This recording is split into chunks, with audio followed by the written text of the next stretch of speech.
Farms in Vermont. Today, the Vermont Public Utility Commission adopted new regulations that set sound standards for new wind projects.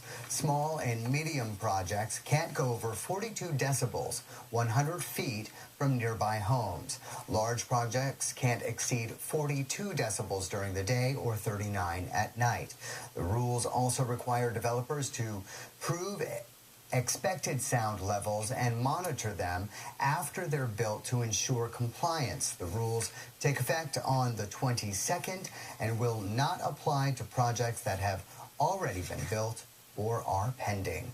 Upon